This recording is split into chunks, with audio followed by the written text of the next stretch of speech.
everybody. Welcome to another edition of the Coach's Call with me, your host, Guido.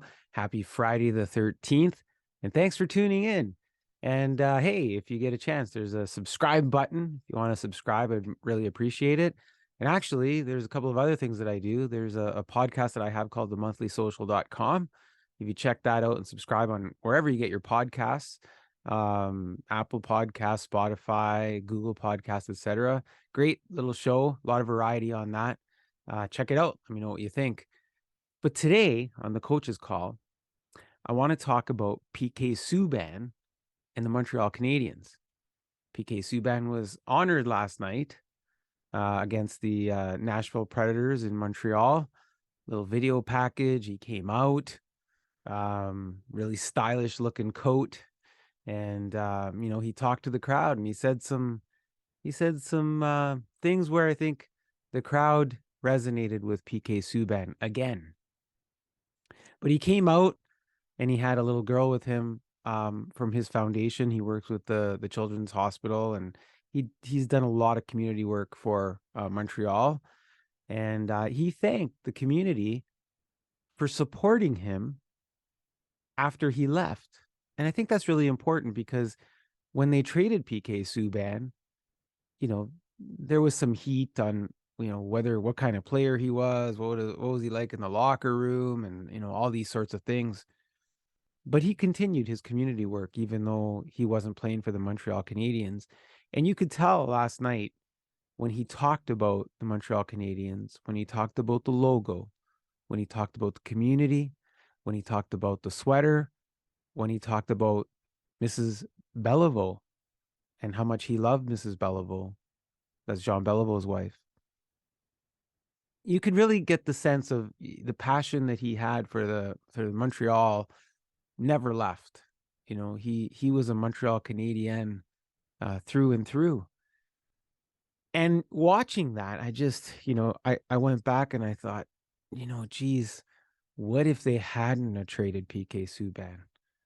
I mean, I know the flip side, he'll always be tied to Shea Weber, but you kind of look at how things kind of changed for those two folks, right?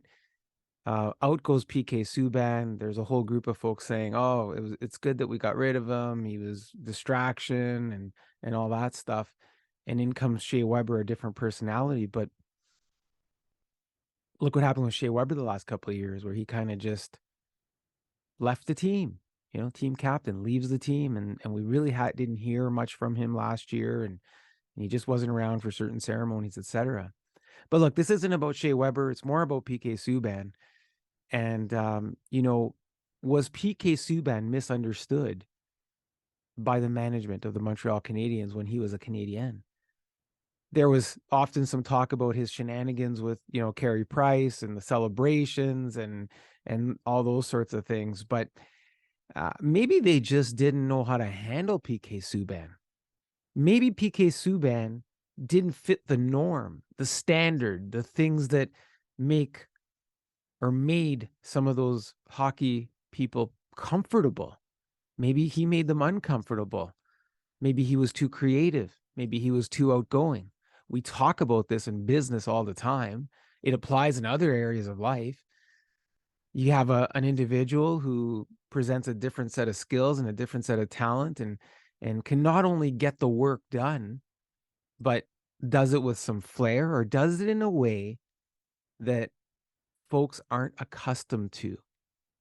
But it was fun. It was creative. He was a star.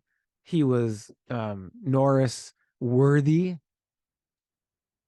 Anyways, we'll never know what might have been if PK Subban stuck around, and maybe even what that would have meant for Carey Price, who did come out, by the way, at the end of PK's ceremony and gave the 3-slap low 5 like they did when they were having fun and they were having some winning experiences together. And then you think of, some of the detours that happened after that PK left and the Canadiens changed a bit. Hindsight is always 2020, folks. But PK Subban was a class act last night. He said the right things and he did the right things. And that's the Coach's Call. Thanks for listening. I hope you come back.